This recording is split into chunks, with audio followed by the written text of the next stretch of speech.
59 क्या कहता है? 59 जो आर्टिकल है वो राष्ट्रपति के वेतन की बात करता है। वेतन, राष्ट्रपति के वेतन की बात करता है, राष्ट्रपति के भत्ता की बात करता है, भत्ता की बात करता है।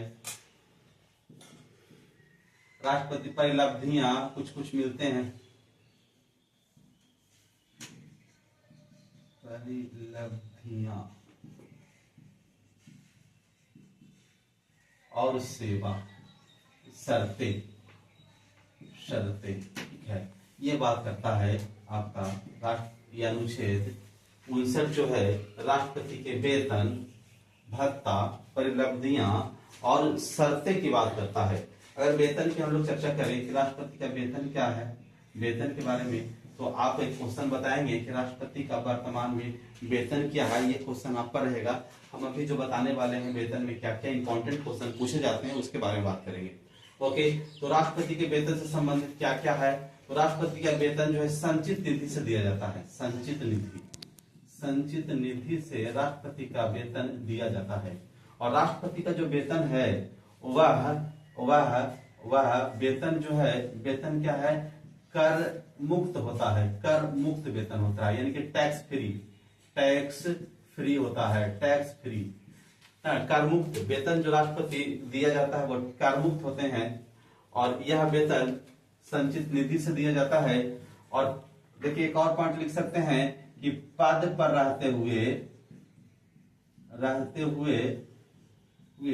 वेतन कम नहीं किया जा सकता है, कम नहीं किया जा सकता है, ठीक है। वेतन कम नहीं किया जा सकता है पद पर रहते हुए। ओके, राष्ट्रपति को भत्ता में अगर आप बात करें तो भत्ता में जो भी सुविधा होता है ना, हर एक तरह की सुविधा राष्ट्रपति को मिलता है। जैसे मेडिकल फैसिलिटी से लेकर के हर एक तरह के सारा सुविधा मिलता है। उनको एक घर मिलता है, घर यानी कि एक गृह घर मिलेगा, घर है ना। घर क्या है? राष्ट्रपति भवन, राष्ट्रपति भवन मिलता है, भवन जिसमें एक भी किराया नहीं दिया जाता, यानी कि इसमें किराया नहीं, किराया से मुक्त, किराया से मुक्त होता है ना। बिना किराया के उनको राष्ट्रपति भवन मिलता है। ओके, ये सारा सुविधा उनको मिलता है, ठीक है। अगर बात करें पेंशन भी इनको राष्ट्रपति बनने के बाद पेंशन भी दिया जाता है, तो पेंशन भी मिलते हैं, पेंशन। ओके, पेंशन के बाद अगर राष्ट्रपति डेथ कर जाते हैं तो उनके पत्नी को भी पेंशन दिया जाता है, यानी कि पत्नी को भी पेंशन। ये सारा सुविधा राष्ट्रपति को उपलब्ध है। ओके, शर्त की बात करें तो शर्त क्या है? शर्त में एक दो चीज याद रखेंगे कि अगर राष्ट्रपति बनना है तो राष्ट्रपति का शर्त ये है कि वह किसी भी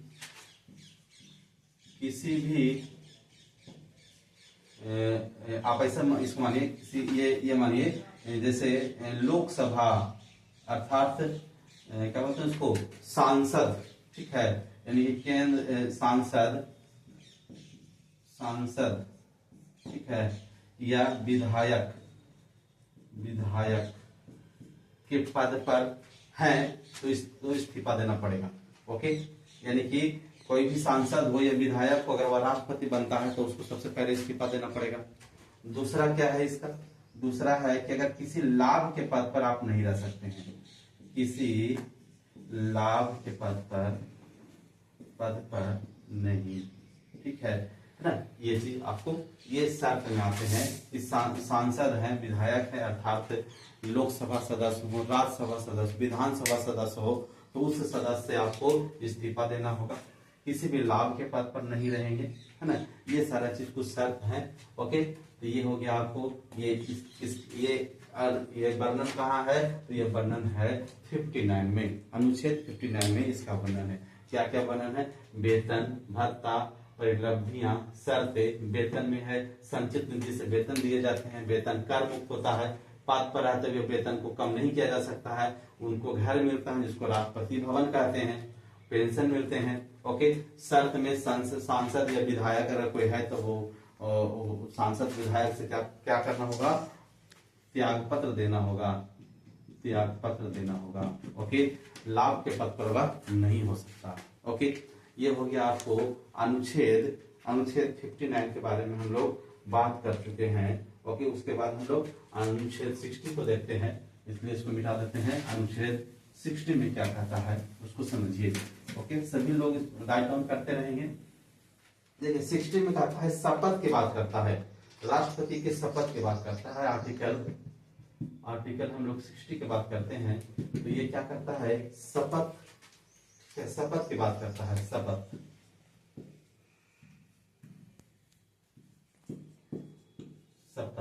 या प्रतिज्ञान भी कर सकते हैं। प्रतिज्ञान। देखिए शपथ और प्रतिज्ञान में थोड़ा सा क्या अंतर है। शपथ वे लोग लेते हैं जो ईश्वर में विश्वास करते हैं, जो आस्तिक होते हैं, जो ईश्वर में विश्वास करते हैं, वो अपने ईश्वर के नाम से शपथ लेते हैं। और कुछ लोग जो लोग आस्तिक नहीं होते हैं, जो ईश्वर में विश्वास नहीं करते हैं, ओके, वो लोग जो होते हैं वो प्रतिज्ञान करते हैं। ओके, तो प्रतिज्ञान और शपथ में बस थोड़ा सा क्या अंतर है, ठीक है। ओके, देखिए शपथ में क्या होता है, राष्ट्रपति जो शपथ लेते हैं, 2-3 चीज मानिए। राष्ट्रपति जो शपथ ले रहे हैं उसमें एक चीज होता है, जैसे क्या किया जाता है, राष्ट्रपति क्या करते हैं, क्या शपथ लेते हैं, तो संविधान का संरक्षण, ठीक है, संविधान का संरक्षण, परिरक्षण, संविधान का परिरक्षण, परिरक्षण, प्रतिरक्षण, 3 शब्द इसमें आता है। प्रतिरक्षण, ठीक है, प्रतिरक्षण। देखिए रक्षण मतलब संविधान को रक्षा करना, परिरक्षण मतलब प्रिजर्व होता है, जो प्रिजर्व करना, और प्रतिरक्षण मतलब डिफेंड करना, संविधान के डिफेंड करना। ये करने का ये क्या लेते हैं, शपथ लेते हैं। ओके, ठीक है, तो ये हो गया आपको शपथ में और क्या लेते हैं, यानी कि जन कल्याण की बात करता है, जन कल्याण के काम किया जाएगा, है ना, ये सब चीज है ना। और एक श्रद्धा पूर्वक, जैसे सब लोग शपथ लेते हैं श्रद्धा पूर्वक कर्तव्यों का पालन करने का, तो राष्ट्रपति भी सब जो शपथ लेते हैं वो क्या श्रद्धा पूर्वक कर्तव्यों का पालन करने के लिए ये शपथ लेते हैं। ओके, तो ये हो गया शपथ कौन दिलाता है, दिलाता कौन है, ये क्वेश्चन बार बार पूछा जाता है, दिलाता कौन है, शपथ कौन दिलाता है, ठीक है। तो शपथ दिलाते हैं CJI, chief justice of India, है ना, मुख्य न्यायाधीश, भारत के मुख्य न्यायाधीश, है ना। CJI मतलब चीफ जस्टिस ऑफ इंडिया, इसी को कहते हैं भारत के मुख्य न्यायाधीश, इसी को कहते हैं सुप्रीम कोर्ट का मुख्य न्यायाधीश। ओके, सुप्रीम कोर्ट का मुख्य न्यायाधीश, वही एक ही बात हुआ, या CJI। ओके, अगर ये उपस्थित ना हो तो सुप्रीम कोर्ट के वरिष्ठ न्यायाधीश, है ना, कौन होते हैं, सुप्रीम कोर्ट के वरिष्ठ न्यायाधीश। ओके, है ना, ये शपथ दिलाते हैं, कोई दिक्कत। ओके, अब आगे चलते हैं जिसमें हम आर्टिकल 61 के बारे में बात करेंगे, जिसको मिटा देते हैं। आर्टिकल 61 को देखिए, आर्टिकल 61 जो है वो क्या करता है, महाभियोग की बात करता है। आर्टिकल 61 इसको समझिएगा बहुत बढ़िया से। आर्टिकल 61 क्या करता है, राष्ट्रपति पर महाभियोग की बात करता है। राष्ट्रपति पर महाभियोग, राष्ट्रपति पर महाभियोग का मतलब होता है कि राष्ट्रपति की हटाने की बात किया जाता है। अगर राष्ट्रपति किसी तरह से संविधान को अनुकूल काम ना करे, संविधान को संरक्षण करने योग्य ना हो, तो ऐसे स्थिति में राष्ट्रपति को हटाने के लिए, है ना, ये प्रक्रिया है महाभियोग। महाभियोग एक प्रक्रिया है जिसको यह एक अर्ध न्यायिक प्रक्रिया है, अर्ध न्यायिक प्रक्रिया, ठीक है, अर्ध न्यायिक प्रक्रिया। देखिए ये अर्ध न्यायिक प्रक्रिया है। क्यों अर्ध न्यायिक का मतलब ये होता है, अर्ध न्यायिक मतलब होता है कि अगर कोई फैसला सुनाया जा रहा हो तो वैसा फैसला जो जज कोर्ट नहीं कर रहा हो उसको अर्ध न्यायिक कहते हैं। अगर कोर्ट किसी तरह का फैसला सुनाता है तो उसको न्यायिक फैसला कहा जाता है, जबकि देखिए महाभियोग कहाँ चलते हैं, महाभियोग की बात करते हैं। देखिए महाभियोग, ये महाभियोग जो है ये संसद में चलता है, संसद में है ना। संसद में दो सदन है, लोकसभा, लोकसभा और एक राज्यसभा, राज्यसभा। ओके, ये हो गया संसद, संसद में दो सदन, लोकसभा और राज्यसभा। तो राज्यसभा लोकसभा में ही अर्ध न्यायिक ये महाभियोग चलते हैं। अगर लोकसभा से पास हो जाता है, यहां से पास हो जाता है तो यहां जाता है, यहां से भी पास हो गया है ना, तो राष्ट्रपति को हटने के लिए कह दिया जाता है, राष्ट्रपति अपने पद से इस्तीफा दे देंगे। ओके, तो ये हो गया। देखिए ये संसद जो है न्यायालय नहीं है, संसद न्यायालय नहीं है, संसद न्यायालय नहीं है इसलिए, और यह महाभियोग जो है फैसला दे रहा है, इसलिए इस प्रक्रिया को अर्ध न्यायिक प्रक्रिया कहते हैं। ओके, ठीक है।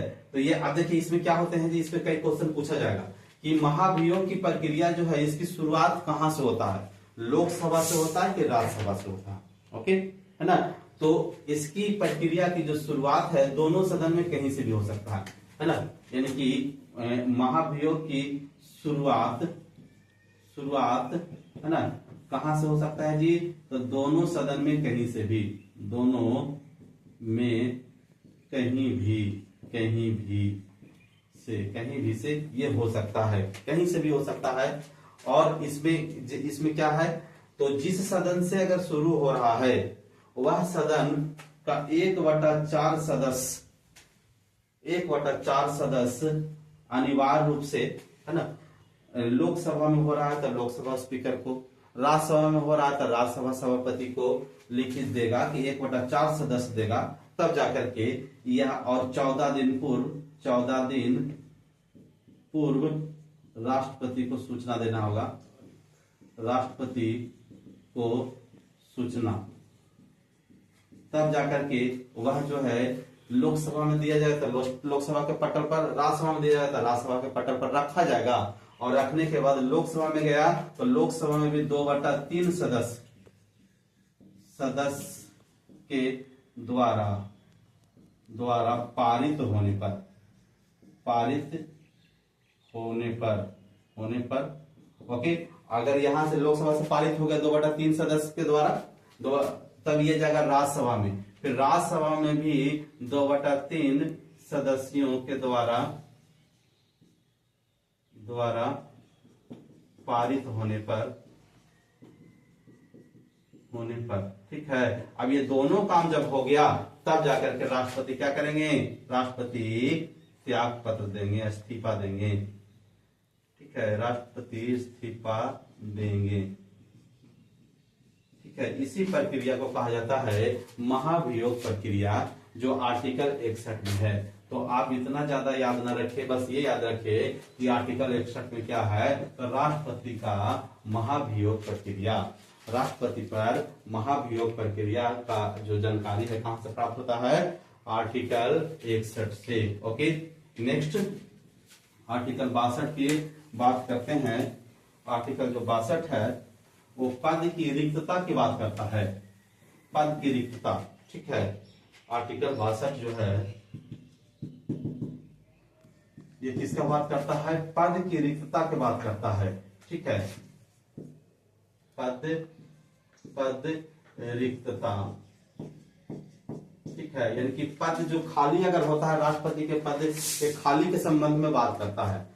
तो जैसे कि आर्टिकल 1 में बताए थे कि राष्ट्रपति का पद कभी खाली नहीं हो सकता, ठीक है, यानी कि भारत राष्ट्रपति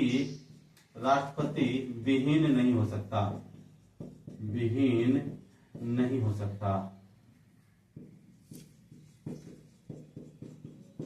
राष्ट्रपति विहीन नहीं हो सकता है।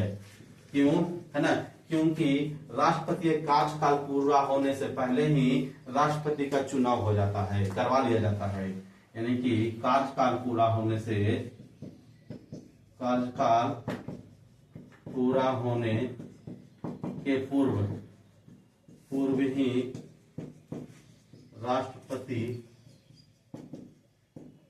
का चुनाव हो जाता है, ठीक है।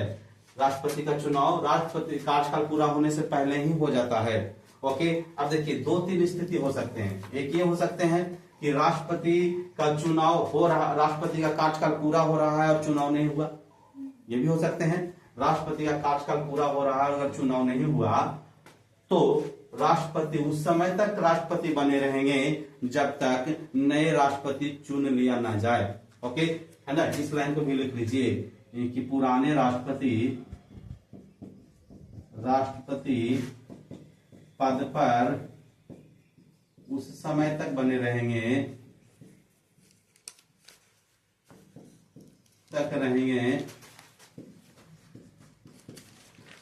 जब तक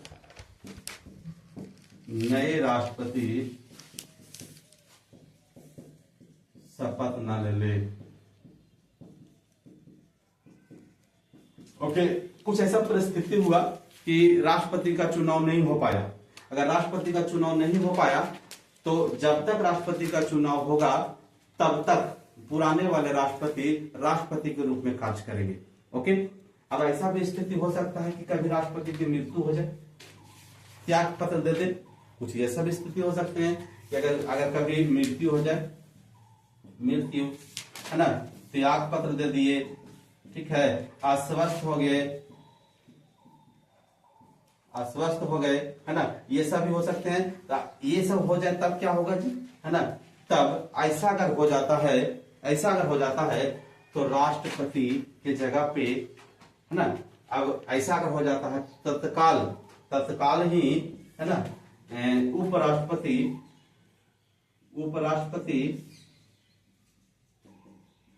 कार्यवाहक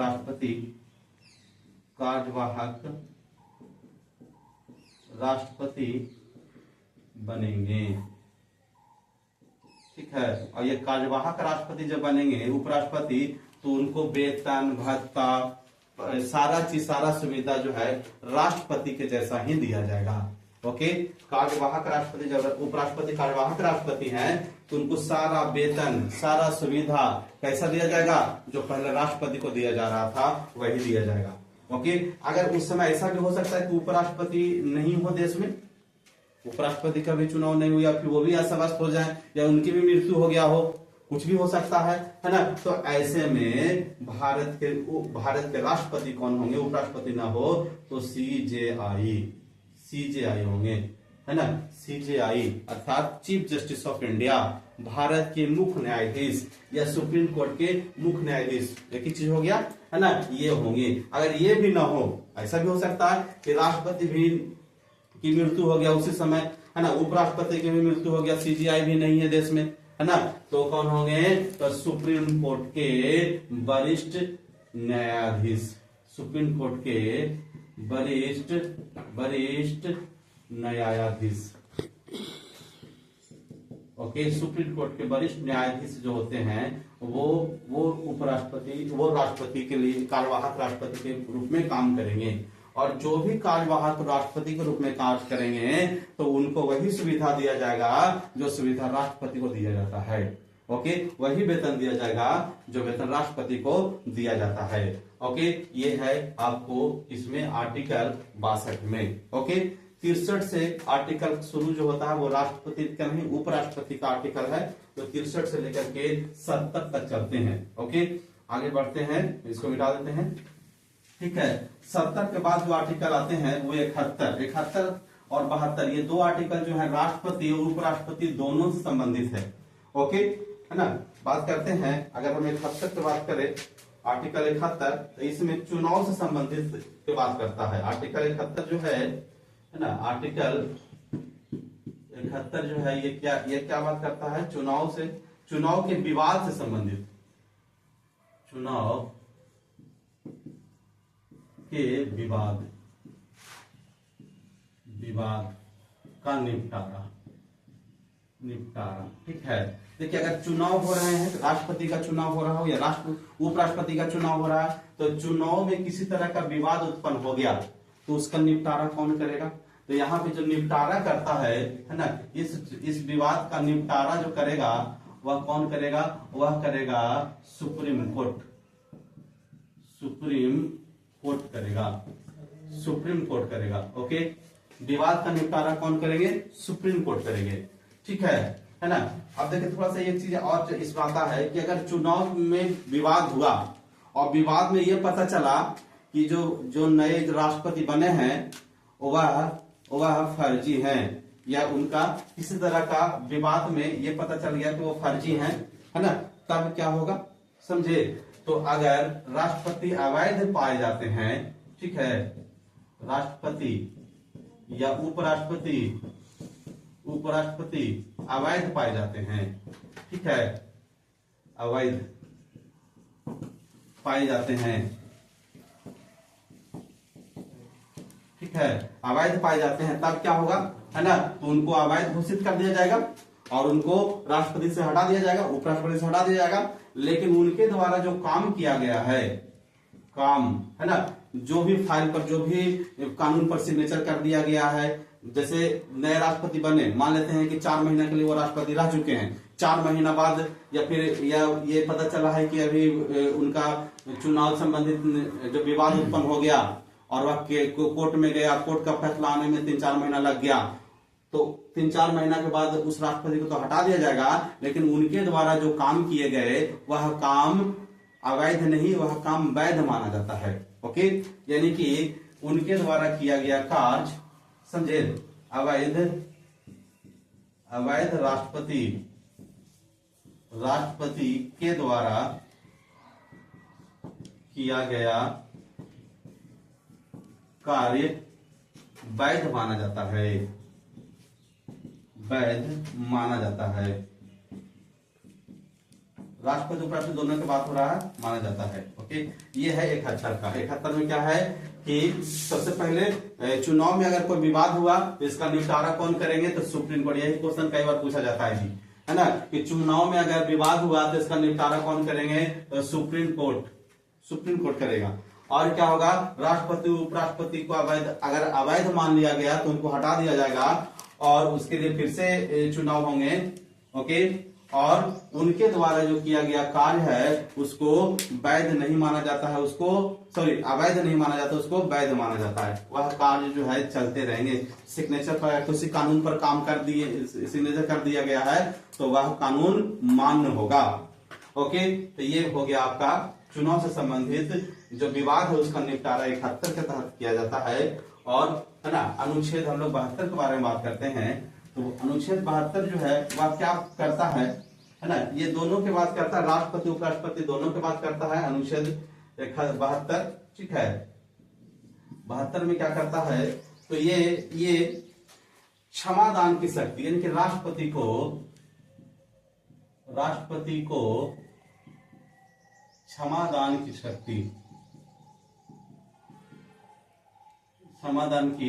शक्ति देता है।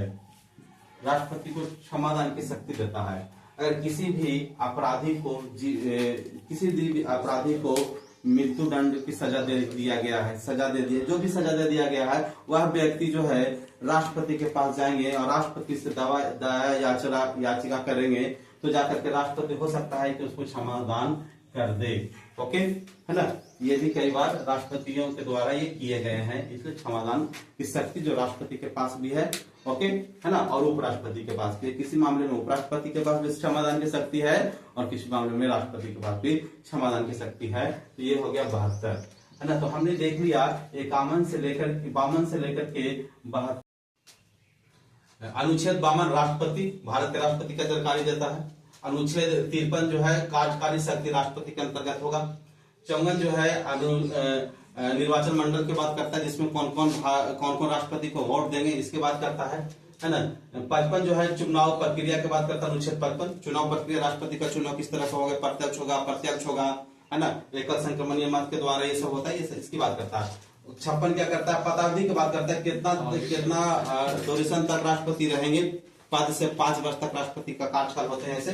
ओके, 57 जो बात करता है वो कहता है पुनः निर्वाचन का, यानी कि राष्ट्रपति एक बार राष्ट्रपति कार्यकाल पूरा कर लिए तो फिर राष्ट्रपति बनेंगे कि नहीं बनेंगे, इसकी बात करता है। ओके, तो भारत में राष्ट्रपति पुनः बन सकते हैं, है ना, इसको कोई दिक्कत नहीं है। ओके, जबकि अमेरिका जैसे संविधान में केवल 2 ही बार राष्ट्रपति बन सकते हैं, कई बार राष्ट्रपति बन सकते हैं, कोई दिक्कत उसमें नहीं है। योग्यता की बात करता है 58 जो करता है, योग्यता की बात करता है ना, कि राष्ट्रपति बनने में क्या क्या योग्यता भारत का नागरिक होना चाहिए, है ना, 35 वर्ष पूरा कर लिया होना चाहिए, है ना, दिवालिया या ये नहीं होना चाहिए, है ना, किसी लाभ के पद पर ना होना चाहिए, पागल ना होना चाहिए, है ना, तो ये सब चीज योग्यता की बात करता है, डिटेल चल चुका है। ओके, 59 क्या करता है, वेतन भत्ता और परिलब्धियां शर्त, है ना, इसकी बात करता है ना, 59, है ना। 60 ये क्या करता है, शपथ की बात करता है, राष्ट्रपति के शपथ, राष्ट्रपति का शपथ कौन दिलाएंगे, शपथ में किस किस की बात करते हैं, ये है। महाभियोग की बात करता है 61, अनुच्छेद 61 जो है महाभियोग करता है, अगर राष्ट्रपति को हटाने की बात हो तो वह किस प्रक्रिया के द्वारा हटाया जाएगा, तो महाभियोग के द्वारा हटाया जाएगा। ओके, 62 जो है ना, 62 जो बात करता है वो पद रिक्तता की बात करता है, राष्ट्रपति का पद अगर खाली हो जाएगा तो इस स्थिति में क्या होंगे, कौन राष्ट्रपति के लिए काम करेगा, है ना, इसकी बात करता है। ओके, 71 जो है चुनाव विवाद के निपटारा की बात करता है, कि चुनाव में कोई विवाद हो चुका है तो उसको निपटारा कौन करेंगे, इसकी बात करता है 71। ओके, ये चुनाव का विवाद का निपटारा जो है सुप्रीम कोर्ट करते हैं। ओके, है ना। 72 जो है क्षमादान की बात करता है, क्षमादान, है ना, कि राष्ट्रपति क्षमा करेंगे, कोई भी अगर अपना याचिका डालेगा कि हमें क्षमा कर दिया जाए तो राष्ट्रपति उस पर विचार करेंगे, तो ये शक्ति भी राष्ट्रपति के पास है, क्षमादान की शक्ति। ओके, ये दोनों से जो है, जो राष्ट्रपति उपराष्ट्रपति दोनों की बात करता है, 71 और 72, बाकी ये पूरा का पूरा अनुच्छेद जो है राष्ट्रपति के बारे में संबंधित है। ओके, इसी तरह के वीडियो देखने के लिए चैनल को सब्सक्राइब करें, लाइक करें, शेयर करें। Okay, thank you very much.